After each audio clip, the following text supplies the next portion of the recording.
What's up there, guys? Welcome back to the channel and welcome to Derail Valley. That's right, we are restarting the game all over again, this time on realistic difficulty, and I can't wait to get into this one. Tell you what, guys, we've come such a long way since we started the standard difficulty playthrough and obviously recently completed that after basically doing everything that there is to do in the game, so this is going to be a step up and I can't wait to get cracking. So please do grab yourself a drink. Let's hit the rails.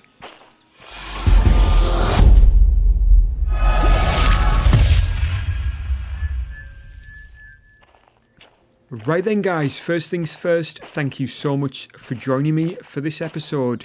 If you do enjoy it, please do hit the like button. That would help me out a great deal against the YouTube algorithm. The first thing that we're going to be doing today, guys, is just to take a look at the settings that I'll be utilising for this realistic playthrough. So let's take a look at those together now. Right then, guys, so I just wanted to talk through the difficulty settings I'll be utilising for this realistic playthrough. Some things I've customised, other things I've left completely alone. Well, most things are left as per realistic default. And I just wanted to talk through these things just to be completely transparent. So, as I say, most things are left completely alone, and that includes the full top half of this setting here. So, keyboard driving is within reach as per realistic default. External view is off. Driving UI is off, so it should be quite interesting to play the game with those switched off. Remote sign reading is off, so I'll no longer be able to hover the pointer over signs from a distance to see speed limits coming up and that type of thing. Multi-servicing is on. Remote switching is limited to comms radio only, so you can't hover the mouse pointer over signs and switch the track up ahead or anything like that. You can only do that using the comms radio. Remote coupling is off. VR mode driving is off, although we don't utilise virtual reality anyway. Okay, order payouts are at 150% along with order time bonuses, so you get that extra bit of pay for the higher difficulty. Max copay is now $5 million, so that's obviously not preferable. But yeah, so as I say again, all of this is as per the realistic difficulty settings. So let's move down. Powertrain failures, traction failures, brake failures, derailing. They're all on.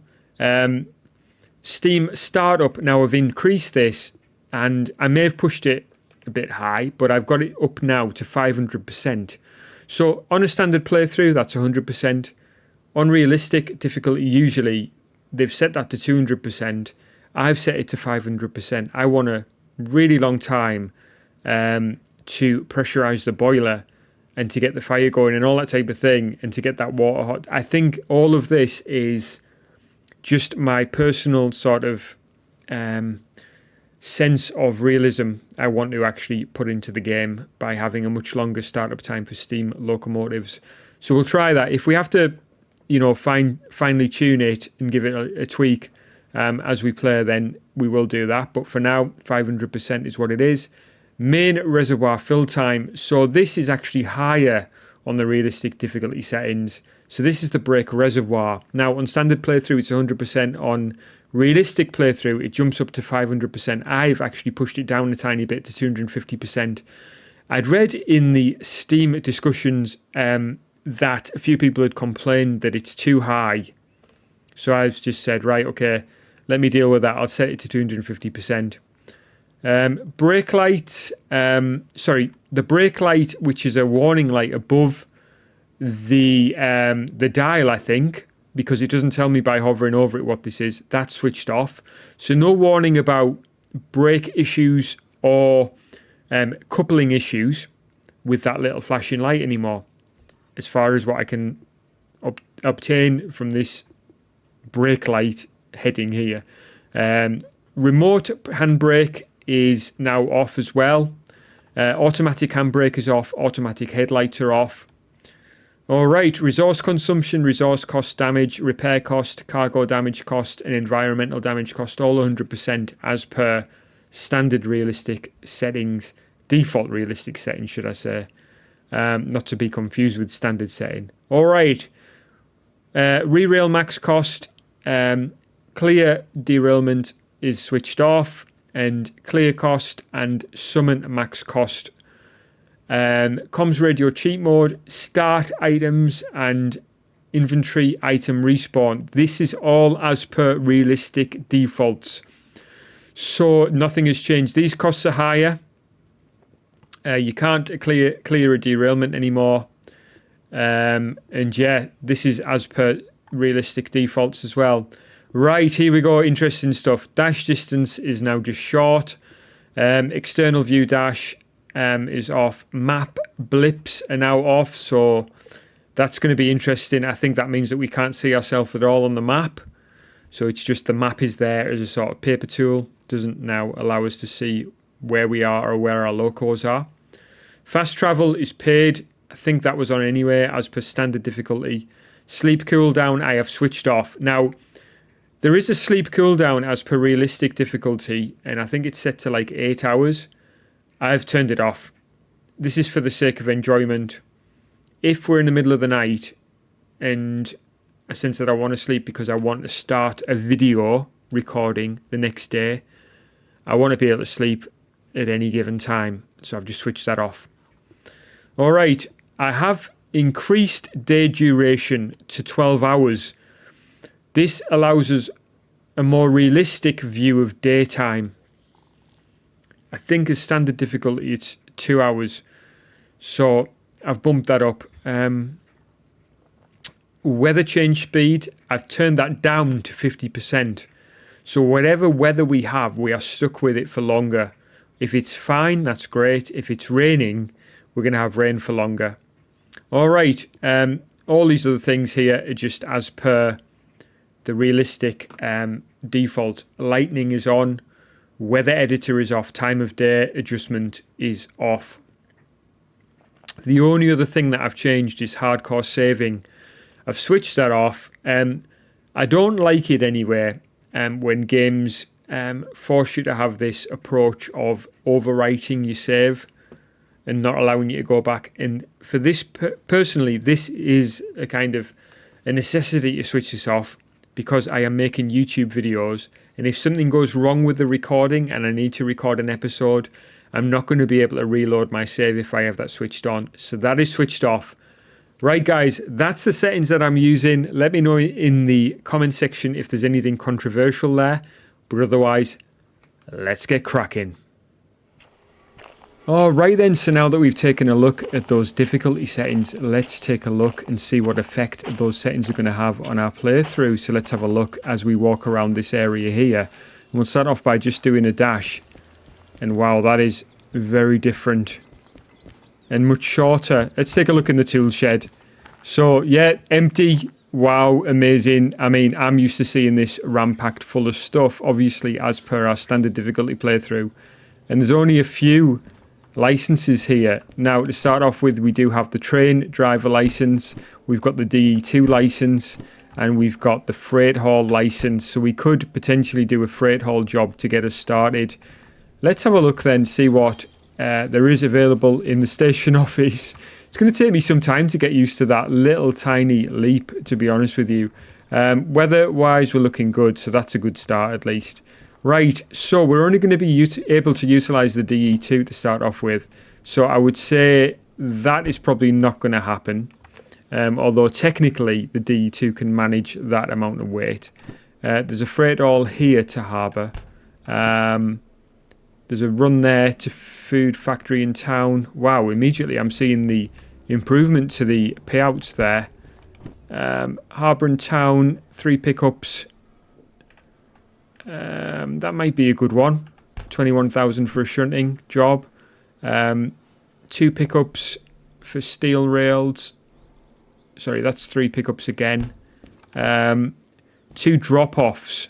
I do like a nice drop-off, but that's a hazmat and a fragile, so we don't have those licenses to start off with. Wow, this is going to be interesting. Some more to harbour there. Freight haul jobs, which could be quite interesting, actually. I think last time when I started this game, I started off with a shunting job. Obviously, we don't have the shunting license to start off with, so let's take a look, see what we've got. So, how much money have we got In fact, we're going to have to reorganize this to how I like it. So let's put the comms radio up that end. I put the station map there, route map, and world map. So there we go. Right, how much money have we got? So let's close that. We've got 2,000 to start off with. Right, that's not a great deal. So we could do the shunting license. And I can't remember what else I started off with last time. All of these are obviously out of the question at the moment. So I think let's get the shunting license.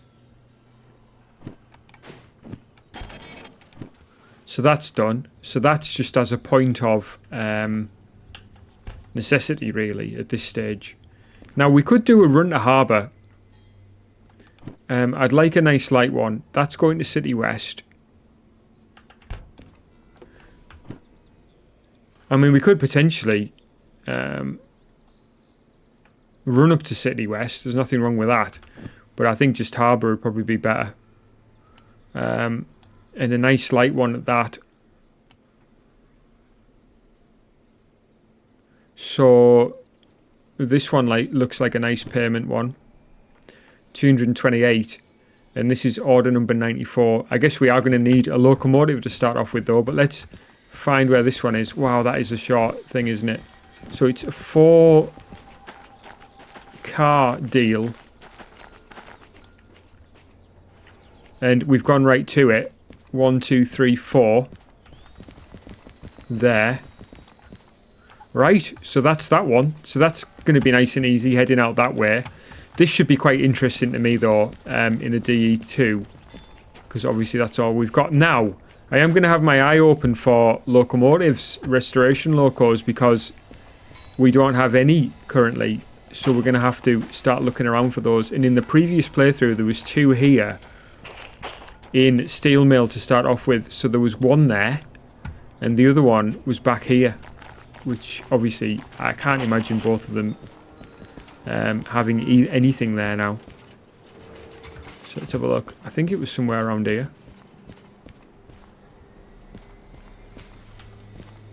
Yeah, it was there. So I think I mentioned it in my previous playthrough, but where the locos, the demonstration locos, are stored around the map, if there's no demonstration loco there, what you get is a chunk of some sort of rusty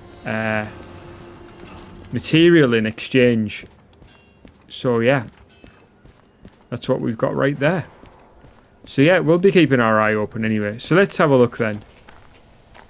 I am going to be just spotting, you know, these demonstration locos left, right and centre.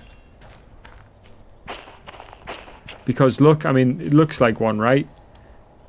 And once you've got your eye open for them, I mean, they just look like they're appearing everywhere. Anyway, let's not get too sidetracked. So we've got some DE2s here. Now, we can only take one of these because I think we'd need a multiple unit license to take any more. Wow, and look at the state of this inside after driving a beautiful one. Let's get it fired up. Get that brake off. Put some lights on. And we'll change this now. Does this still rotate? Yes, it does with the keyboard. That's good. At least there's that. I mean, that makes sense, right? There we go. Right. We don't have remote control. We don't have much, really. So everything's going to have to be manual here. So let's get her into drive and let's get started. We do need the parking brake off. And we don't have a UI to show us things like damage, although, as a few of you pointed out, you can see the damage to the loco on the actual running plate. So if you do any damage, you can see that way as well. Now, I'm just trying to think here. I didn't need to get out the loco there to rotate this, but I'm just thinking we want to be reversing off here. So it's going to be anti-clockwise. And yeah, just for that running plate there, you see it's 100%, meaning there's no damage to the locomotive currently. Right, I've just overshot that.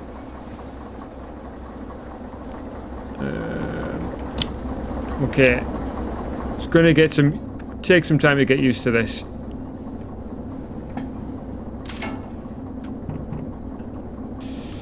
Thankfully, we can actually look in the opposite direction and do what needs to be done there on the controls. But yeah, not having an F4 UI or an F2 is going to be interesting. And we'll just ease that down a sec. Also, yeah, on the map then, we don't have a blip where we are. So that's another point of interest, I think. We don't have any of our gadgets installed either, so we can't see the speed that we're going apart from using the speedometer. So again, that's going to be very interesting. Wow, did you see that there? The way the game loaded in some stuff in the distance there. And I was wondering what that is on the hill. Has that always been there? Like a little comms tower thing.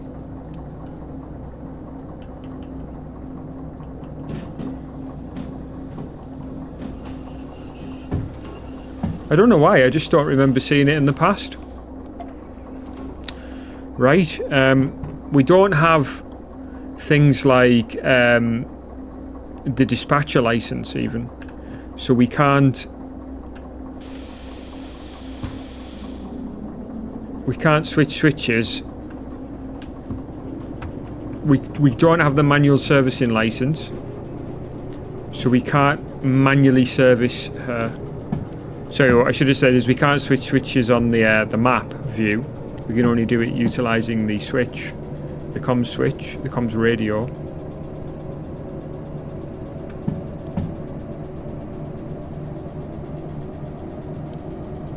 So this is certainly going to be interesting. I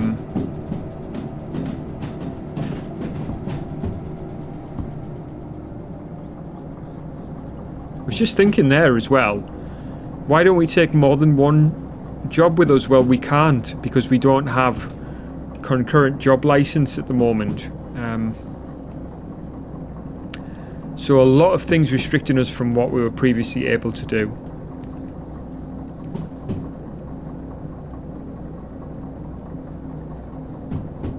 And this is certainly going to be very interesting, I think.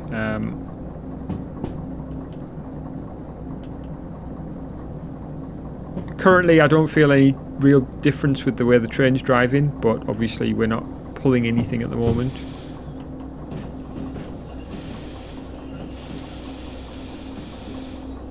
I don't know whether the braking's any different there. Can't really tell so far. Right, everything's good there, from what I can see. So, thankfully, with this one, the license requirement is only to have the freight haul license. So that makes sense. When we get to harbour, we can do a bit of shunting and things like that. But I just wanted to do a freight haul to get us started. I was just thinking, I was going to actually do a shunting job to start us off with. But then I thought, well, just start now. Let's make it different to the way we started last time. Why not?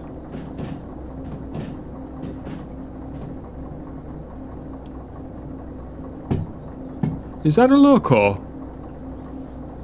I'm going to be saying that all the time, aren't I?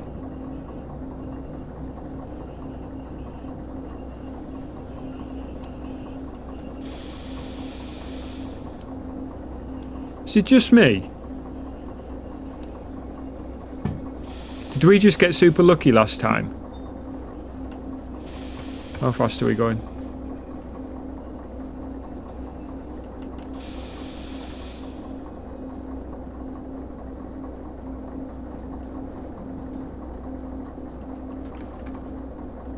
Right, let's see then. Let's get this connected up.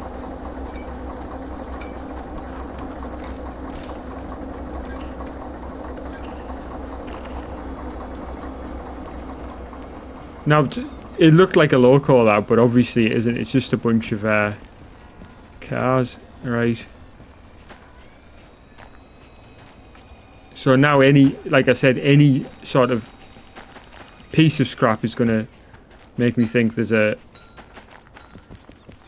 a loco to be found. Right then, let's validate this and hit the rails. Right, so we're picking up from B10, yes, and we're heading to E9I. Okay, well, let's get cracking. Try and find the parking brake on these babies first.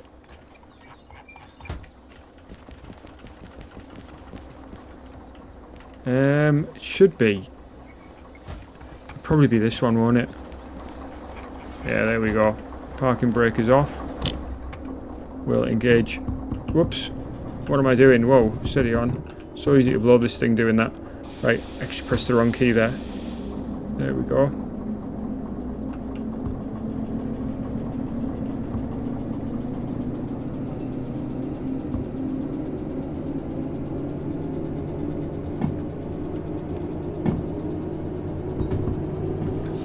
Alright, so many of you said, oh, always check your switches before you get going. Well, number one, we can't change them anywhere, so we're going to have to call it on the fly. And number two, we're moving now, so I can't exactly go ahead. I can't leap forward to check them either at this early stage in the game. So we're going to have to go left, left, left, right, left, and without knowing where we are as well, it's going to be a bit of a memory thing. So there's our first left, passing it nicely. I want to get some speed up as well because we've got a climb coming out of here, but also I want to hit that time bonus because obviously we're in need of some money in the early stage here.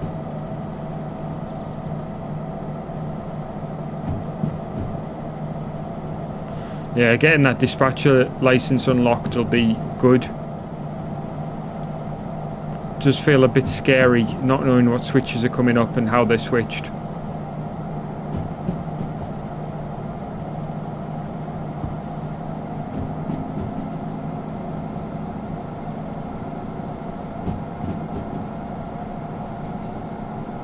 Especially not knowing where we are on the map. Just gonna have to try and do my best with the navigation.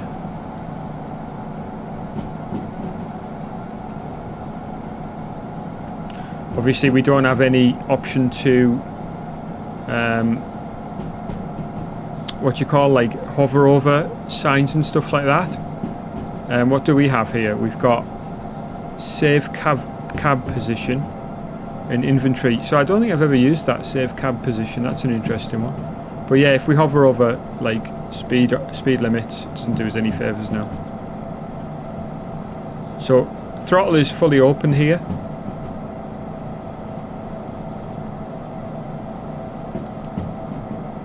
I do wonder what happens if you don't have the multiple unit license and you try to utilise a second locomotive.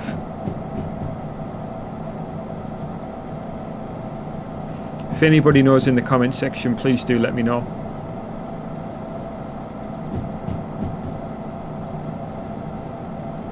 Alright, so she's flat out, stuck at about 35 kilometres. Right, so according to this, we've done our left, we've got another left coming up, and then we want to hang left, and left again. So we've got a left here. Let's get that comms radio ready.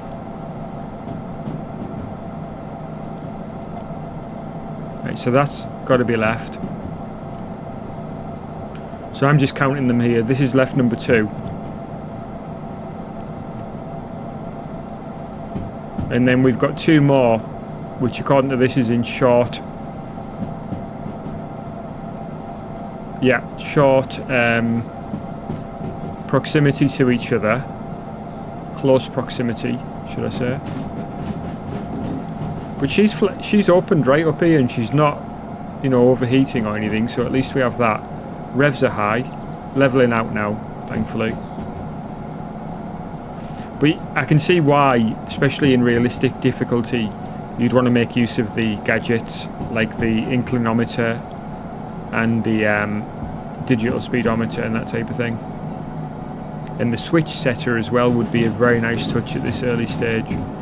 So if we pass through somewhere that has that, I can't remember where it is, I think it might be Machine Factory in town, we might want to utilise that as well.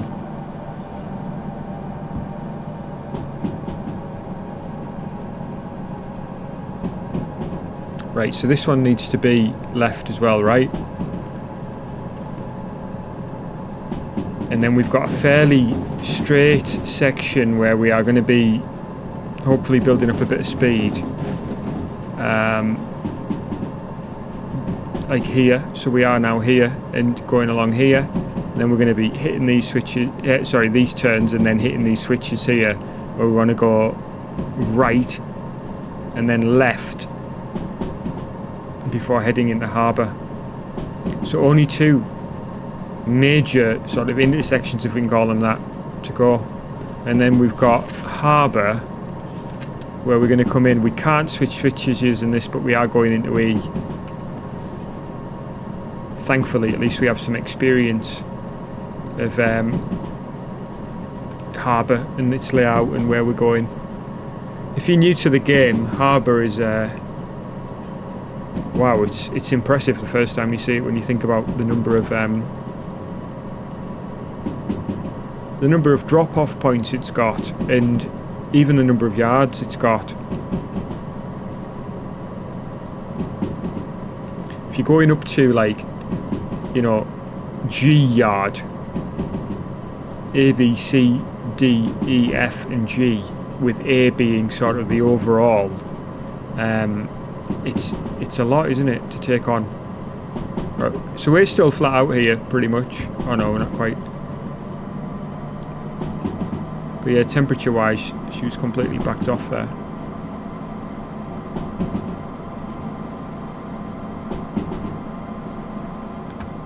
She's doing well though. It's only a small load, but you know, she's doing well.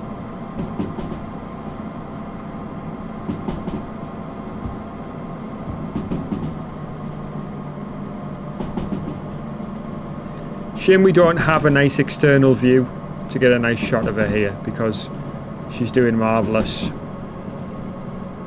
And yeah, nice to have that slower time of day. If we were on standard difficulty here with the usual settings, we might be facing a bit of a problem here in terms of it becoming night time. But thankfully we don't have that problem. Got a 70k limit here, but we're on that at the moment, and I'll just be aware that we might be coming down further in speed. Yes, we're not just yet. 80 kilometers, but we do have a stronger curve coming up. I'll just be aware of that. The last thing I want here at this early stage is derailment.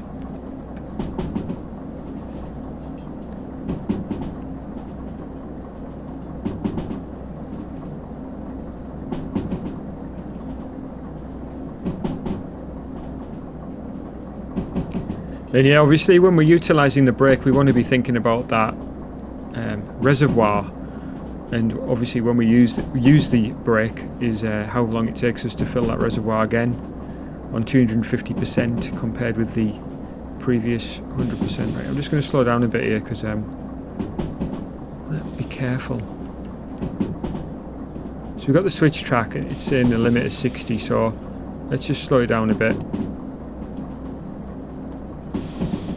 More brake on. We're going the equivalent of straight on, but I just want to make sure that the switch is set as well, because obviously that's a factor for us. And here she is actually. So there we go. Alright, we're alright, we've got a 60 limit.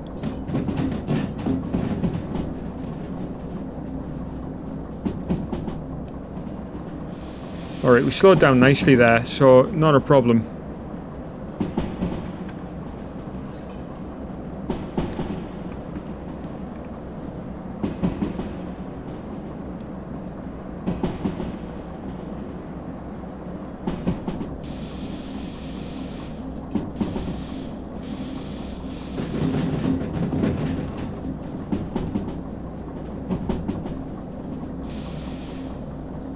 Come on, baby, you can do better than that.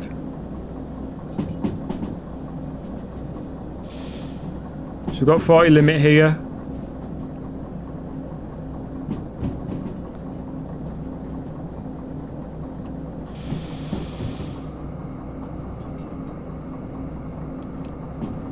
Alright, so sometimes I lose the ability to speak, it seems.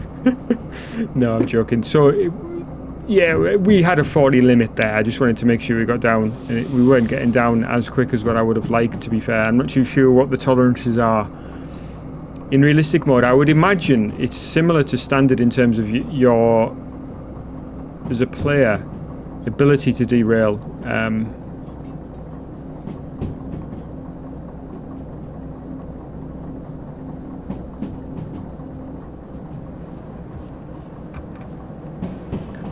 So regardless of whether you're in standard or realistic or comfort, whatever, I think if you hit a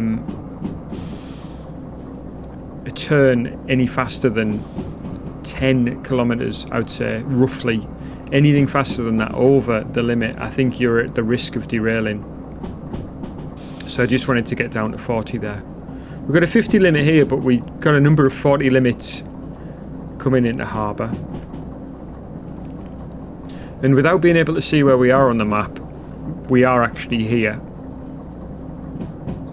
So we will be approaching this switch.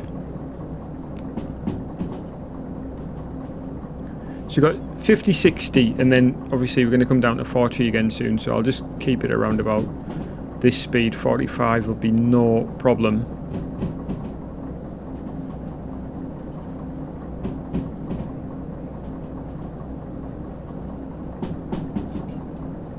So here we are with the 40 limit again. And just utilising the train brake.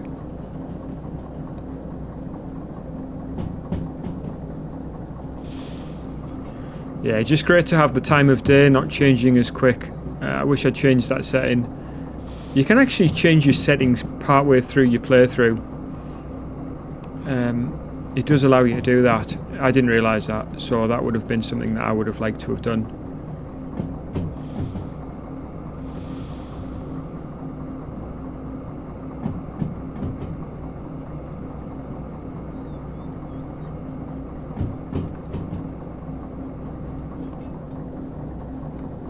Alright, so we're crossing a bridge here, just ease off the brakes.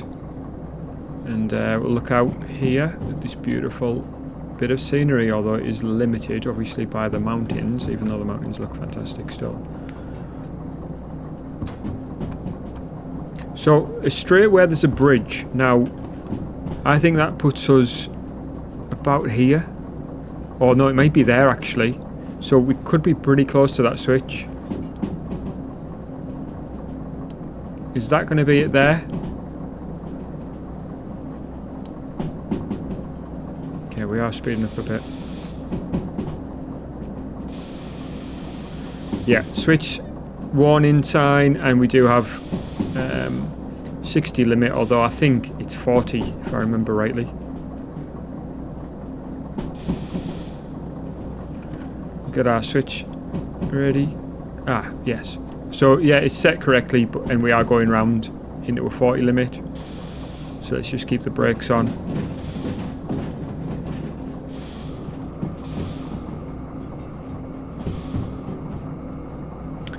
And I think this is going to be a successful run. I don't want to speak too soon, but there's harbour.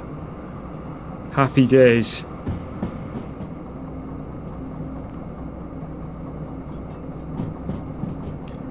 Yeah, we just got to take it easy down here because it is a 40 limit. It says 60 here, but we are going to be encountering a 40 limit, absolutely no doubt.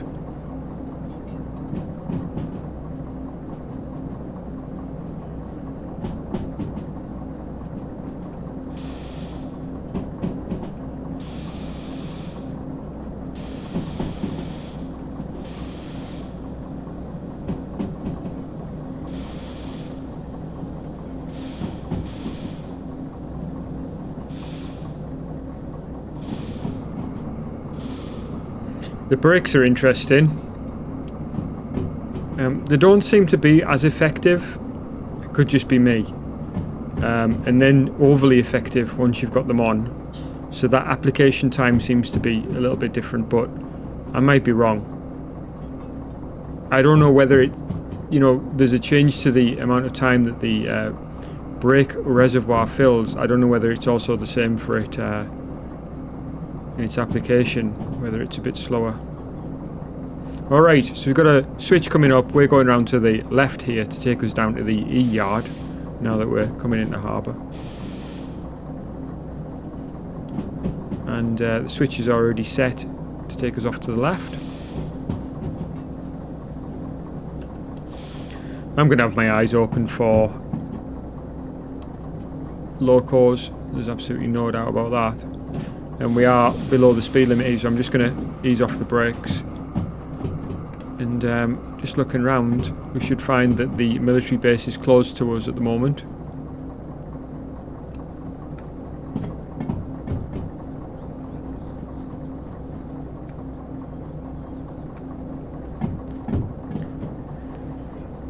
And we are just trickling along here just nicely. I'm just going to hop up on the bonnet here if it'll let me.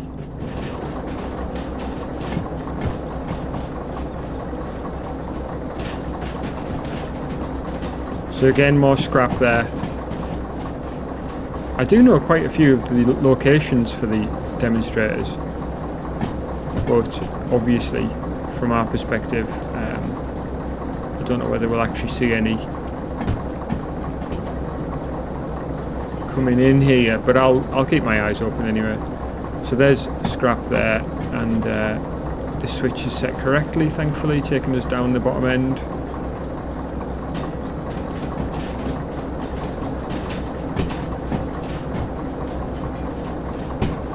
More scrap here. Right, let's take a look then. So we are going into E9I. So 9 is over to the right here. Let's have a quick look. Let's hop in.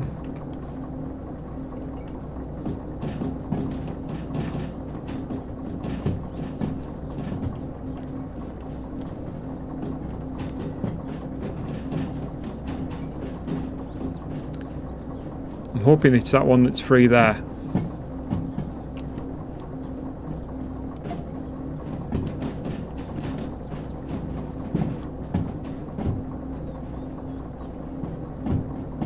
So it looks like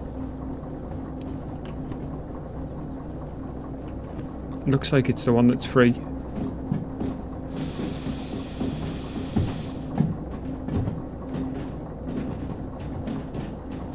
Although I could be wrong.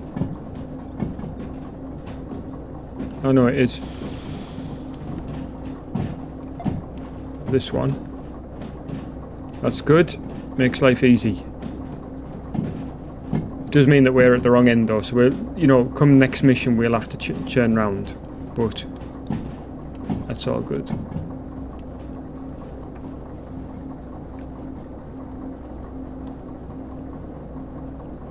Oh my days, that is a DH4. That is the restoration DH4. Now it's kind of pointless really keeping sort of massive tabs on them at this stage, because obviously we're at the very early stages of the game. We don't have the museum license or anything like that, and we want to resource manage, so let's just switch everything off here.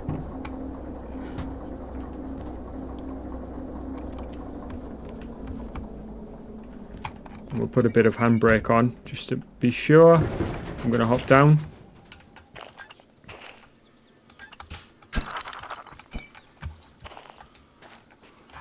Put a parking brake on. Oh, man, that was a beautiful find. Yep. That locomotive requires the museum. So yeah, long way to go before we actually get to the stages of restoring anything. But good to know where it is. And keep a note of where it is. So, off to the office here to get paid. Hopefully without any hassle. Just making our way through here. Hopefully it'll let us over this fence. There we go, right. Let's get ourselves in here. Might be more than one loco here as well for us. There we go. 22,000 to start us off. And yeah, nice little bit of boost to our finances there. So I think what we'll do is pay off our fees for what we utilised there. Why not? Only, whoops. What happened there? I think I might have cancelled that by accident.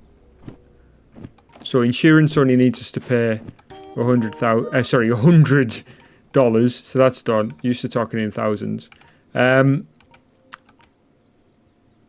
So we could technically unlock some of these additional things. We could get the dispatcher license, which would be very useful to us in this early stage.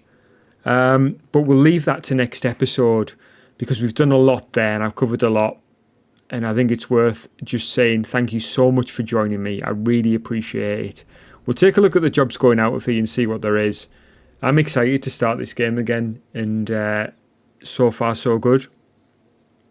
Hope you guys are enjoying it. If you are, hit the like button. If you're not already subscribed to the channel, I'd love it if you'd go ahead and do that. Hit the notification bell to be notified of upcoming videos. But otherwise, guys, please do take care of yourselves, and I'll catch you guys again soon.